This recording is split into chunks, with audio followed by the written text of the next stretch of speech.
ለቁም ነገር የፈለገሽ ወንድ ብቻ የሚያደርጋቸው ነገሮች።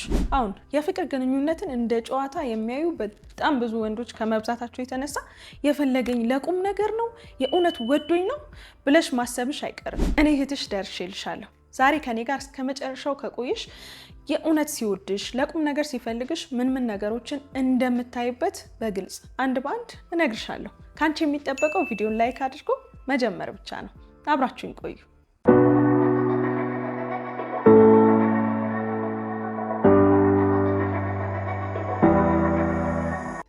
ሰላም ውድ ናፊዳር ቱ ቤተሰቦቼ እንደምን አላችሁልኝ? እኔ በጣም ደህና ነኝ። እንደምታውቁት ይህ ሁለተኛ ቻናሌ ነው። በአጭር ጊዜ ውስጥ በጣም እያደገ ነው። ሁላችሁም ሰብስክራይብ በማድረግ የደውል ምልክቷን በመጫን ተቀላቀሉ። ዛሬም እንደሰማችሁት ቆንጆ በሆነ ሀሳብ ተመልሼ መጥቻለሁ። ቪዲዮን ከመጀመራችን በፊት ሁላችሁም ላይክ አድርጉት። አደረጋችሁ? እሺ አሁን መጀመር እንችላለን። የመጀመሪያው ነገር እንግዲህ ለቁም ነገር ነው ወይ የፈለገኝ የሚለውን የምታውቂበት የምታረጋግጭበት መንገድ ስለ ወደፊት ካወራሽ ነው።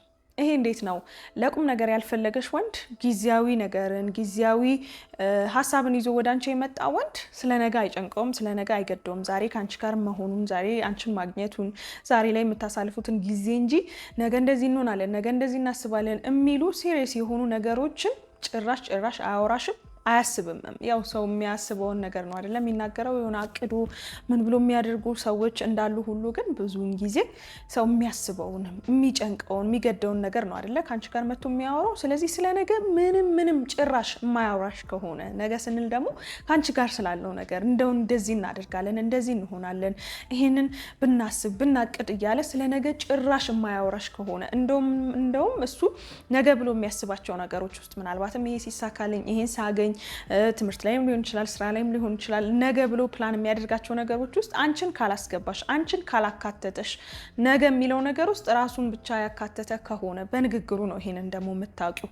ከንግግሩ በቃ ዛሬም ብቻ እንኑር፣ ዛሬም ብቻ በቃ አለ አይደለ ይቺ የምታሳልፏትን ጊዜ ብቻ አይነት ከሆነ አይሆንም። ምክንያቱም ሲሪየስ የሆነ ሰው ቁም ነገርን የሚያስብ ሰው ግዴታ ስለ ነገ እንዳላችሁበት ሪሌሽንሺፕ እንደ ቆይታችሁ እንደየስቴጁ ማውራት አለባችሁ። ግዴታ ዛሬ ተገናኝታችሁ የዛሬ ወር የዛሬ 2 ወር ወይ 3 ወር 4 ወር ስለ ሰርግ ስለ ጋብቻ ስላለው ነገር ስለ ትዳር አውሩ፣ ስለ ልጆች አውሩ ማለት አይደለም። እንደ ያላችሁበት ደረጃ ግን ስለ ነገ እንደው ነገ አብራችሁ ስለመሆናችሁ ነገ አብራችሁ እንድትሆኚ እንደሚፈልግ አይነት ወሬዎችን ካላወራሽ፣ ጭራሽ እንደዚህ አይነት ወሬዎችን ካላወራሽ እዛው ቦታው ላይ ስላለው ስለ አሁን በቃ ዛሬን ብቻ አለ አይደለ ዝም ብሎ ተገናኝቶ አብሮ አሳልፎ መለያየት ብቻ ከሆነ አስቢበት። ሌሎች ከምነግርሽ ነገሮች ጋር ጨምረሽ ማለት ነው። ከዚህ ቀጥሎ የምነግርሽ ወሳኝ ነገሮች አሉ። ከነሱ ጋር ጨምረሽ በደንብ አስቢበት።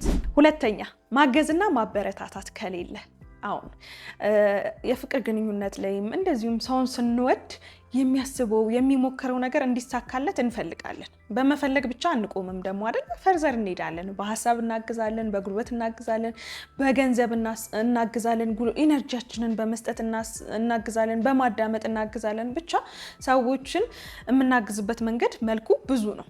በተለይም ደግሞ የወደደሽ ያፈቀረሽ እንደው ለቁም ነገር የፈለገሽ ወንድ ደግሞ ከማንም በላይ ያግዝሻል፣ ከጎንሽ ይሆናል። የምታስቢውን ነገር እንዲሳካልሽ እንዲሆንልሽ እንዳልኩት አይነቱ ቢለያይም እንደው አንቺን ከመረዳት አንቺን ከማዳመጥ የምትፈልጊውን ነገር ከመረዳት የምትፈልጊውን ነገር ከማወቅ ያ እንዲሆንልሽ ደግሞ እንደው የሆነ ነገር እኮ ሊሰማ ይችላል አይደል? አንቺ ስለምትፈልጊው ነገር የሆነ ነገር ሰምቶ መጥቶ ራሱ ቢነግርሽ ጊዜውን ገንዘቡን በቻለው ባለው ነገር ማለት ነው አንቺ የምትፈልጊው ነገር እንዲሆንልሽ የሚጥር የሚለፋ መፈለግ ራሱ በእውነት አንዳንድ ጊዜ በቃ ምንም ግድ የሌለው ሰው አለ።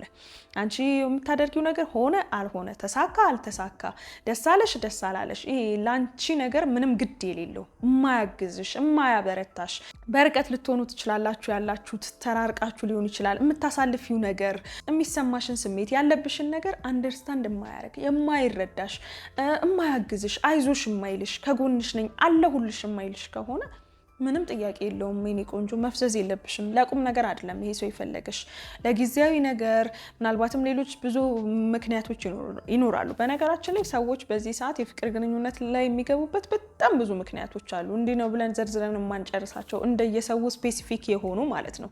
ስለዚህ አሁን እያወራን ያለ ነው ግን ለቁም ነገር የፈለገሽ የእውነት ይወደደሽ ከአንቺ ጋር ህይወትን ከአንቺ ጋር ትዳርን ስለሚያስብ ሰው ነውና ያን የሚያስብ ሰው በደንብ አድርጎ ያግዝሻል፣ ያበረታታሻል። ስለዚህ ማገዝና ማበረታታት ከሌለበት የማያገባሽ ወንድ ነው። አስቢበት፣ ቀጥሎ ከምነግርሽ ጋር ጨምረሽ ማለት ነው። ሶስተኛ ውጫዊ ውበትሽን ብቻ ሳይሆን ውስጣዊ ማንነትሽንም ማድነቅ።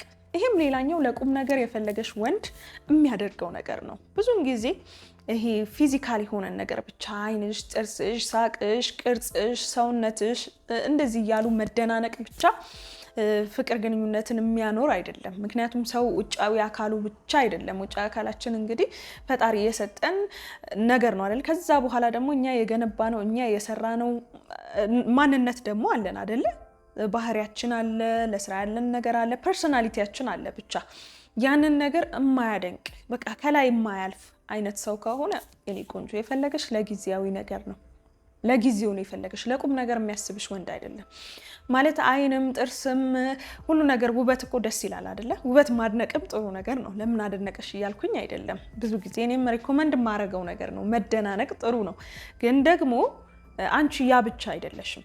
አንቺ ማለት በዛ ብቻ የምትገለጪ አይደለሽም። ከዛ አልፎ ውስጣዊ ውበትሽን፣ ውስጣዊ ማንነትሽን፣ አንቺነትሽን ማየትና መመልከት ሲችል ያደንቃል። ግን ያንን ለማየትም ያንን ለመመልከትም ጊዜ የለውም። ምክንያቱም የፈለገሽ ለጊዜው ስለሆነ ማለት ነው። ለቁም ነገር የፈለገሽ ወንድ እንደውም እውነቴን ነው የምላችሁ ከውጫዊ ውበትሽ በበለጠ ውስጣዊ ማንነትሽ ይገዛዋል፣ ይማርከዋል። ይሄ ያለሽ ነገር ባህሪሽ ሊሆን ይችላል፣ መልካምነትሽ ሊሆን ይችላል፣ አሳቢነትሽ ሊሆን ይችላል፣ ከሰዎች ጋር ያለሽ ግንኙነት ሊሆን ይችላል፣ ፈጣሪን መፍራትሽ ሊሆን ይችላል፣ ለስራ ያለሽ ነገር ሊሆን ይችላል፣ የምትለፊው የምትጥሪው ነገር ሊሆን ይችላል። ብቻ እነዚህ ነገሮች የበለጠ የሚስቡት የበለጠ የሚገዙት የበለጠ እንዲወድሽና እንዲያከብርሽ የሚያደርጉት ነው የሚሆነው። ለቁም ነገር የፈለገሽ ወንድ ከላይ አልፎ ውስጣዊ ነገርሽን የሚያዛልቃችሁን አብራችሁ እንድትኖሩ የሚያደርገውን ዋነኛውን ነገር በደንብ አድርጎ ያያል፣ ይመለከታል። አራተኛ ለቁም ነገር የፈለገሽ ወንድ ችግሮች በሚፈጠሩበት ወቅት ችግሮችን ለመፍታት ይጥራል፣ ይሞክራል።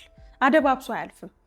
ለጊዜው የቀረበሽ ወንድ ግን ችግሮች ሲፈጠሩ በቃ ይቅርታ ምናምን እንደዚህ እንትን አለን ምናምን አለ አይደል? አደባብሶ በቃ የሆነ ዝም ብሎ ያልፋል። ከመሰረቱ ችግሮቹ እንዲፈቱ አይጥርም፣ አይሞክርም፣ ወይም ደግሞ ዝም ብሎም ሊያልፍ ይችላል። ለቁም ነገር የፈለገሽ ወንድ ግን በቃ ያ ችግር ድጋሚ እንዳይፈጠር፣ ያ ችግር ድጋሚ የፍቅር ግንኙነታችሁን እንዳይበትነው፣ ሲያልፍም እንዳይበትነው በጣም ይጥራል፣ ይለፋል፣ ይሞክራል። በቃ ችግሮቹ እንዲፈቱ ይፈልጋል። ችግሮቹን ፈቶ ማለፍ ነው እንጂ ኢግኖር አድርጎ ወይ ትቶ ወይ አደባብሶ ማለፍን አይመርጥም። ምክንያቱም ነገም አብረሹ እንደምትሆኚ ነው የሚያስበው። ነገም አብረሹ እንድትኖሪ ነው የሚፈልገው እና ነገ ላይ እነዚህ ችግሮች መጥተው ተደራርበው ሊያለያዩአችሁ ይችላሉ እና እሱን ይፈራል። ስለዚህ ችግሮቹን ፈቶ ነው የሚያልፈው። ያኛውስ ለጊዜው የቀረበሽስ ነገ ላይ የለሽም እሱ ህይወት ውስጥ። ነገ ላይ ስለሌለሽ አያገባውም፣ አይገደውም። ችግሮቹ ተፈቱ አልተፈቱ አይጨንቀውም። አሁን ላይ እሱ የሚፈልገውን ነገር ማግኘቱን ብቻ ነው የሚያስበው። ስለዚህ እዚህ ላይ በጣም ሲሪየስ ሁኚ። ችግሮች ሲፈጠሩ እንዴት ነው የምትፈቱት? እንዴት ነው የምታወሩት? ዝም ብሎ አደባብሶ እሺ ይሁን በቃ ተው ምናምን ተባብሎ ነው ወይስ የእውነት ችግሮቹን ፈቶ ቀጣይ እንዳይደገሙ ቀጣይ እንደዚህ ይሁን ተባብላችሁ ነው የምታልፉት? እዚህ ላይ እስኪ ምን ትያለሽ? ሀሳባችሁን ኮሜንት ላይ ጻፉልኝ። አምስተኛ ለቤተሰብ ወይም ደግሞ ለጓደኛ ሲያስተዋውቅሽ። ይሄ እንግዲህ እንዳላችሁበት ጊዜ ቆይታ እንደ ራሳችሁ እንደ ፐርሶናሊቲያችሁ የሚለያይ ይሆናል። ምክንያቱም አንዳንድ ሰው የሚከብደው አለ ለቤተሰብ ለጓደኛ ማስተዋወቅ። አንዳንድ ሰው ደግሞ ገና በአንድ ወሩ ገና በአንድ ቀኑ በ3 ቀኑ በ4 ቀኑ ለጓደኛም ለቤተሰብም ሊያስተዋውቅ ይችላል። ያን አደረገ ማለት ለቁም ነገር ፈልጎኛል ብለሽ እርግጠኛ ሁኚ ማለት አይደለም። እንዳልኩት ከሌሎች ነገሮች ጋር አብሮ የሚደመር ነገር ነው። ግን ይሄ እንደ አንድ ነገር ማየት ትቻለሽ። ምክንያቱም ጓደኞችና ቤተሰቦች በእኛ ህይወት ውስጥ ያላቸው ቦታ ትልቅ ነው አይደለ? ጓደኞቻችንንም ቤተሰቦቻችንም እንወዳለን። ይህ የዕለት ተዕለት ህይወታችንን ላይፋችንን ጆርኒያችንን የሚያውቁ ናቸውና ለነሱ አስተዋውቆሻል ማለት ሳምሃው ነገ የሚጠይቁት ሰዎች አሉ ማለት ነው። ያቺ ልጅ እንዴት ናት? ያቺ ልጅ የት ሄደች? ከሷ ጋር ያላችሁ ነገር ምን ደረሰ? ብለው የሚጠይቁ ሰዎች አሉ ማለት ነው። ገብቶሻል አይደለ? በሱ ህይወት ውስጥ አሉ። ስለዚህ የሆነ ሰዓት ላይ መጠየቃቸው አይቀርምና ለነሱ አሳወቀሽ ማለት አስተዋወቀሽ ማለት ቦታ እንደሰጠሽ ያሳያል። ይሄን ይህንን ስል ግን ቅድም እንዳልኩት ከላይ ዘረዘርኳቸውን ነገሮችን የማያደርግ ሆኖ ምናምን ዝም ብሎ ወስዶ ስላስተዋወቀሽ በቃ ለቁም ነገር ፈለገኝ ማለት አይደለም። ይሄ አንድ ነገር ነጥለን የምናወጣው አይደለም። በነገራችን ላይ ብዙ ነገሮችን ማየት ብዙ ነገሮችን ማገናዘብ ያስፈልጋል። ስለዚህ እነዚህ ነገሮች ካየሽ እነዚህ ነገሮች ከተመለከተሽ ለቁም ነገር እንደፈለገሽ ማወቅ ትችላለሽ። ከዛ በዘለለ ግን ለጊዜያዊ ነገር የቀረበሽን ወንድ በዚህ መልኩ ፊልተር ማድረግና መለየት ትችላለሽ። የኔ ቆንጆ እንዳትታለይ። በቃ አሁን ላይ ያለው እውነት ለመናገር ግርም ይለኛል። አንዳንድ ጊዜ የሚደርሱኝን ታሪኮች ስሰማ በጣም ያስገርመኛል። ማለት የዚህን ያህል በቃ ለማመን የሚከብዱ ማለት ነው። በቃ ሰዎች እንዴት ለጊዜያዊ ነገር የፍቅር ግንኙነት ውስጥ እንደሚገቡ እሰማለሁ። በሴትም በወንድም አክቹዋሊ ዛሬ እያወራን ያለ ነው ስላንቺ ስለሆነ ለጊዜያዊ ነገር፣ ለጊዜያዊ ጥቅም፣ ለዛሬ ብቻ የፈለገሽን ወንድ የምትለይበትን ዘዴ ነገርኩሽ። ምን ታስባላችሁ? የዛሬውን ቪዲዮ እንዴት አገኛችሁት? እስኪ ኮመንት ላይ ሀሳባችሁን ጻፉልኝ። በቀጣይም እንደዚሁ በሌላ ቆንጆ ቪዲዮ እንገናኛለን። እንዴት አገኛችሁት? እስኪ ሀሳባችሁን ኮመንት ላይ ጻፉልኝ። እርግጠኛ ነኝ ናፊ ዋው የዛሬው ደግሞ ይለያል በጣም እናመሰግናለን እያላችሁ ነው አይደል? ግን ደግሞ ላይክ አላደረጋችሁት። በቃ እሺ አሁን አድርጉት። በጣም አመሰግናለሁ። በቀጣይም እንደዚሁ በሌላ ቆንጆ ቪዲዮ እስከምንገናኝ ድረስ ሰብስክራይብ ያላደረጋችሁ ሰብስክራይብ በማድረግ የደወል ምልክቷን በመጫን ተቀላቀሉ። በቀጣይ እስከምንገናኝ ሁላችሁንም ወዳችኋለሁ። አመሰግናለሁ። ቻው